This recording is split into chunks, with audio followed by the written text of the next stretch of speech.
Good evening and welcome to a very special episode of El Pozo, our first ever player interview on this show, direct from our studio and in English. Diego Caballo, thank you so much for joining us. Currently playing for Primera Federación side Lugo. We're going to talk a bit about all of your career though, Diego, and I'm going to go right back to the start of it if you don't mind. Thank you so much for joining us this evening. Your career has actually included three of the biggest clubs in Spain. You've represented all of them, Real Madrid, Valencia and Deportivo de La Coruna. How do those three experiences compare, looking back at them? And did you have a favourite from them or not? That's right. Tough decision to me. I think there are three big clubs. Real Madrid probably is the biggest of them. But Deportivo de La Coruna may be the most special. I made my debut there. So almost I got the promotion to first division, but we lost the last game 3-0. So it's difficult to take one of them, but they are so different, no? You know, Real Madrid, the facility they have, probably the best because they have a lot of field with different grass, always in perfect condition. Maybe could be the Real Madrid, but Deportivo de La Coruna for me probably is the most special. And in terms of the biggest highlight of your career so far, I'm assuming that 3-0 defeat in the last game of the season isn't your biggest highlight. So what is then? What's the moment? Was it making your debut for Depor? Is that the biggest achievement so far for you? Is that the most significant thing for you, or have you other memories that are equally great? I think I don't have just one moment. You know, there are so many important moments in my career. I've been in a lot of different country, different cities. It's tough decision.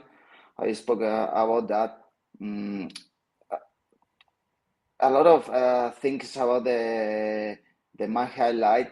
I remember the moment when I was in Fabril in second B division. It was on the Primera RFEF. We have another name. That moment when we finished the season, I spoke with the people around the Deportivo de La Coruna. I played the pre-season with the first team, get the step to play with the first team. I remember it was the unbelievable moment, and probably I could say that. Yeah, I'm not surprised that, as you said, a massive club and amazing to make your debut on such a big stage. We've obviously seen plenty of Spanish footballers in other European countries. There's a lot in the Balkans, isn't there? There's some in Romania and Bulgaria. But I have to say, Diego, I haven't seen too many in Australia. Can you explain to me how you ended up in Sydney? That's true. That's true. I can understand. I think there are not many Spanish footballers in Australia, but I think it's an incredible place. I swear, I lived there I felt like a home in Sydney. I decided to go there because I had a good offer with Sydney SC, and I believe it was the best option to continue growing. Not like as a player, even as a person, you know. It was a very, very, very intensive year there, but I was happy. And then next you went to Denmark. I mean, you certainly are happy to travel around the world playing football. How was Denmark in terms of both the football you talked about, culturally as well as it's not easy to live there because it's a cold climate. The people is the opposite to Australia. I mean, it's really cold. It's snowing every time. It's rain. It's a wind. You know, you live can in understand. Lugo now. You live in Lugo. Don't tell me that you're sitting there sunbathing every day. The climate is dark here, but it's so different, you know. It's really cold there in Denmark. Also, it was in the north, more cold, but it was difficult to took that decision because I was really happy there. My family also.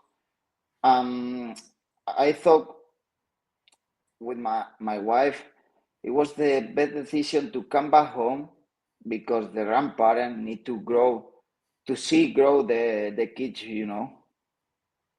So a family decision eventually. I can totally Exactly. understand. Yeah, totally understandable. And of course, you're now with Lugo. I have to admit, Diego, that we're so glad that you're interviewing with us tonight. But you will know, you probably won't know until I told you, but we're quite big fans of Yeclano Deportivo on this show. And we didn't actually attend that game, but we did a live commentary of that game between Yeclano Deportivo and Intercity, the game that actually sent Yeclano down to Segunda Federación. And it was only when I checked my notes in that game that I realized that you scored one of the goals for Intercity that afternoon. How could you? But after Intercity, you had half a season there when you came back after Denmark. And now, of course, you're in Lugo. How would you evaluate the season so far with Lugo, both from a personal perspective and also from a team perspective? Sorry to hear that, my friend. You have to admit it was a great goal, to be honest. It was, but I don't want to admit that. But yeah, it was also, a great goal. Also, with my right foot, it was a pass into the net. Yeah, very, very stylish, very stylish. It broke my heart, but it was very stylish. about the Lugo, the different results. I think we are a strong team at home, but to be honest, I think we need to win away to gain that confidence, be able to get the good result, you know.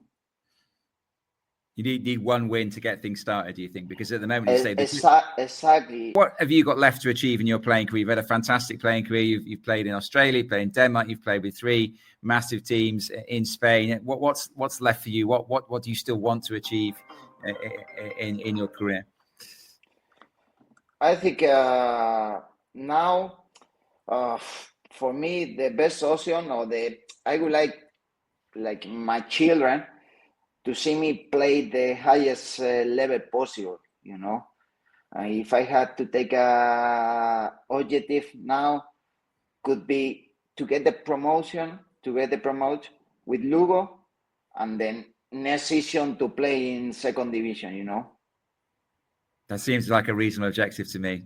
We wish you the very best of luck with it. It's achieved very close, but I would like to talk with my kids. They are growing a lot, to speak with them, and they feel like, okay, I'm proud of my father. Yeah, I'm sure they're proud of you and you, though, Diego. Come on. Thank you, mate. Thank you. Thank you so much for your time. Really, really appreciate it. I know you've got to go and take those children off to football practice now, haven't you? So thank you so much for fitting us in. Thank you, mate. You do that. It's really lovely to speak to you. You have made El Pozo history this evening, Diego. So thank you for leading the way. And obviously, we'll thank you for your time. Appreciate it. Cheers. We'll catch you soon. We will come and find you in Lugo, I promise. Come back. Take care. See you guys. See you. Thank you. Take care.